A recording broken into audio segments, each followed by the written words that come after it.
In this video I am going to compute the double integral, and in particular we will evaluate the area of a circle, which is a result that we already know from basic math, but we will do so in such a way that you can understand the intuition behind this related to double integrals, and we will do so also by using Cartesian coordinates. In the next lectures we will also switch to other types of coordinates which can be more convenient some other times. That kind of coordinates that I'm thinking about is polar coordinates, because the area of a circle can be computed very efficiently by using polar coordinates, but in this case, since we are still becoming familiar with double integrals, we will still do something simple, but I think that this is the right example to show you some steps in order to understand how to do the calculation.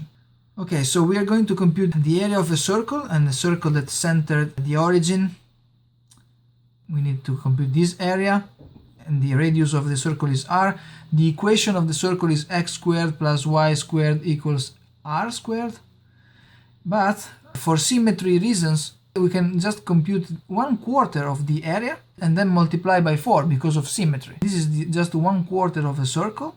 We want to compute this area, and this is a function because in this case we can write this curve here as y equals square root of r squared minus x squared, whereas in this case the circle is not a function, because if we draw this line parallel to the y-axis and perpendicular to the x-axis, this line intersects the circle at 2 points, and that's not a function.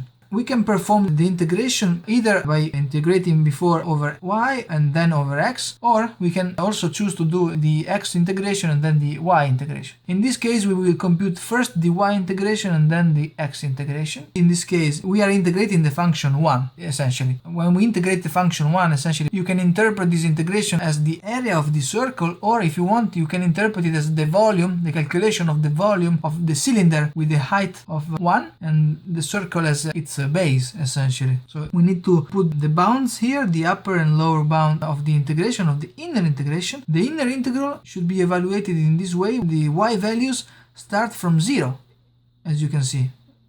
So in this case you can put 0, and when we go up until we reach the upper part of the integration, in here the values of y are characterized by the fact that they belong to the circle. So in this case they belong to this equation, they are represented by that equation. So in this case we must put here as the upper bound the square root of r squared minus x squared, whereas when we integrate over x we start from x equals 0, because we are moving in this direction until we reach the circumference. So we start from 0 in this case as well. But in this case we cannot put an equation. When we integrate, if we put something that depends on x and y, the result depends on x and y, but it can't be so. It must be a scalar, just a number. So what we have to do is to consider the maximum value that the abscisse reach, and this value is this one, and that's r.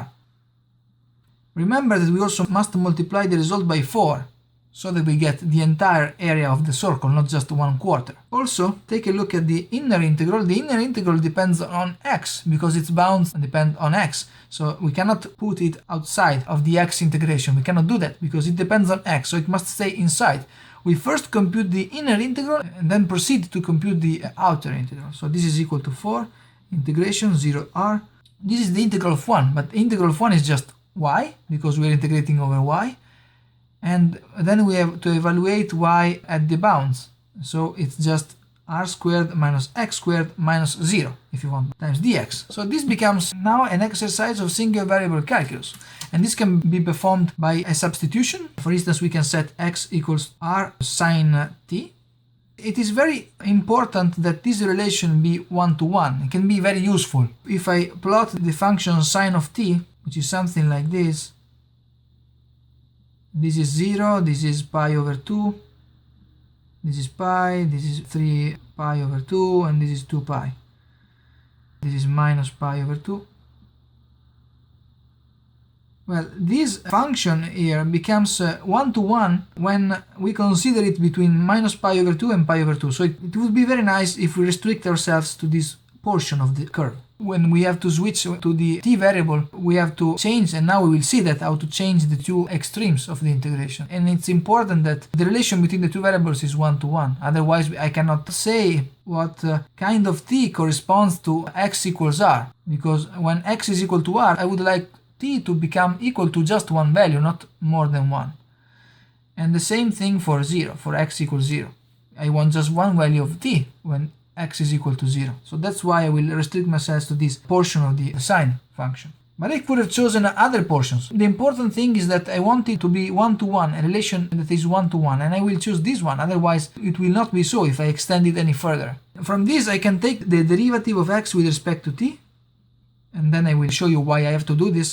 This is equal to r cosine t, and then I can also write down dx is equal to r cosine t dt, if I multiply by dt. I will substitute this one in there, okay, so this is equal to 4 integral from, then I will have to put the bounds here, and we will do that in a moment. And then we have square root of r squared minus x squared, but x squared is r squared sine squared t, multiplied by dx, but dx is r cosine t dt. Let's try to insert our bounds. So when x is equal to 0, sine t is equal to 0, but sine t is equal to 0 in this portion when t is equal to 0, so in here we can put t equals 0. Whereas when x is equal to r must be equal to r sine t, so sine t must be equal to 1.